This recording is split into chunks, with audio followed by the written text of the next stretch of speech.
We've got Tasha Ives on the phone, and if you've listened to Q98.5, you know that she's been a big part of our family for a long time. And Tasha, you have pretty much experienced every side of St. Jude as possible, from a parent whose daughter is being treated there, and now you have continued to work with St. Jude. Right. Yeah, absolutely. Yeah, we were just there like 2 days ago.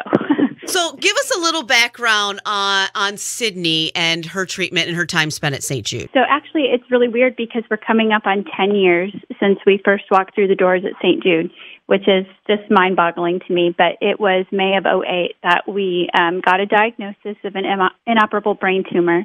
And we heard the words, "You've been accepted at St. Jude." And we just knew that the hope and the promise that came with that, with those words, and we were able to, go down there and live there for that summer of 2008. And Sydney, it was inoperable when she was diagnosed, which was really a terminal diagnosis from the beginning. But we knew that we would have the best quality and length of life and so forth at St. Jude. And so, and of course, we were always still hoping for a cure for her. So we were down there for that summer, and subsequent months after that, after, follow-ups and checks, and Sydney was, Sydney, and just always full of life and joy and faith and smiles and strength. And then it was in May of '09 that we went just for a regular follow-up scan back and forth to St. Jude, and that's when they discovered that it spread to her thalamus, and spread from her thalamus to her brainstem, and that she may have 6 weeks left to live. And so we came back home to Rockford and lived out what ended up being 6 months full of life, and until she drew her last breath and went to be with Jesus.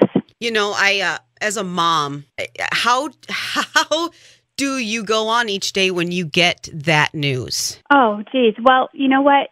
First of all, I think Sydney set the bar really high for us, and there's just something about it, because if you would have known Sydney before cancer, she was the biggest crybaby on the planet. Like, if she had a hangnail or something, it was like the end of the world, and everybody knew about it. And it was just this powder puff, I guess, is what I would have called her. But something changed at the moment that she heard the word cancer, and she just turned into this strong person full of faith and hope. And so she kind of set the bar high for us. We followed her example, honestly. And our faith in God was a big part of that. And it was a huge part of it for her. I mean, it was all of it for her, honestly, was that, of course, we were going to do whatever we could do medically. And St. Jude was the best place to do that. But we knew the rest was in God's hands. And that's just what we lived out every day.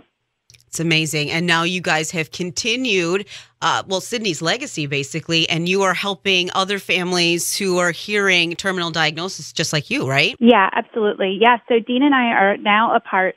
We're down here in Nashville now, and one of the reasons was to be closer to St. Jude, honestly. And so we're just 3.5 hours away, and we've been there twice in the last 3 or 4 weeks, I think. But yeah, we are able to be bereaved parent mentors. So we help other parents who have gotten that terminal diagnosis, or it's hospice time, or their child has passed away.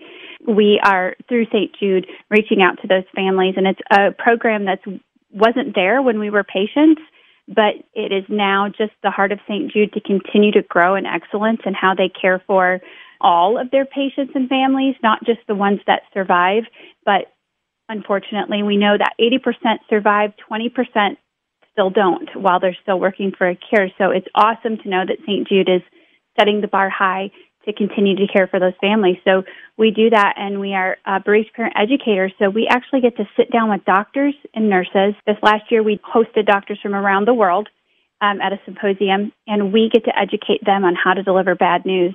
And that's really for any kid with cancer, not just terminal kids. It's always bad news when you have to deliver cancer to a family about their kiddo. So we're able to educate them on how to do that really well, and to have the perspective of a bereaved parent is invaluable to them as well. So this is going, we always talk about how St. Jude shares protocol around the world. So now they're even sharing this expertise, if you will, with hospitals all over the world. Yes, and that's exactly what our meeting was about this past week when we were there. We were there Wednesday, Thursday, and Friday. And as the Quality of Life Steering Committee, which we work closely with the Quality of Life Department, and palliative care. So that's all comfort care. We are actually building a manual and a program that other hospitals can come and go. We want to do what you're doing with bereaved parents because we're the first hospital that's ever done that.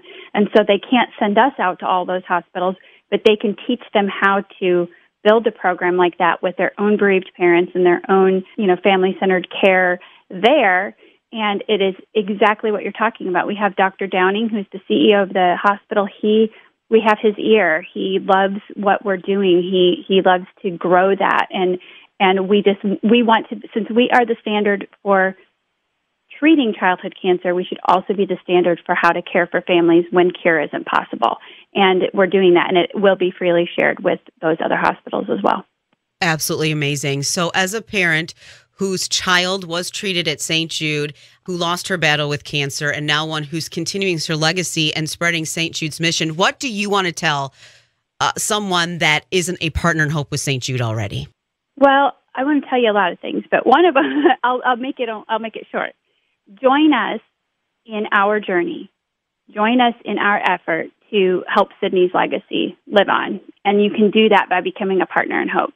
There are so many kids that are represented that were a part of St. Jude, that she was a part of the research that is now saving kids' lives, right? Yeah.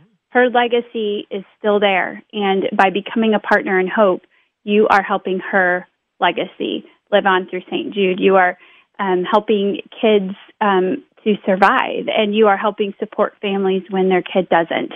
And so, of course, our goal always is a cure. And those monies, becoming a partner in hope, helps to find those cures and then, again, freely share them with anyone around the world.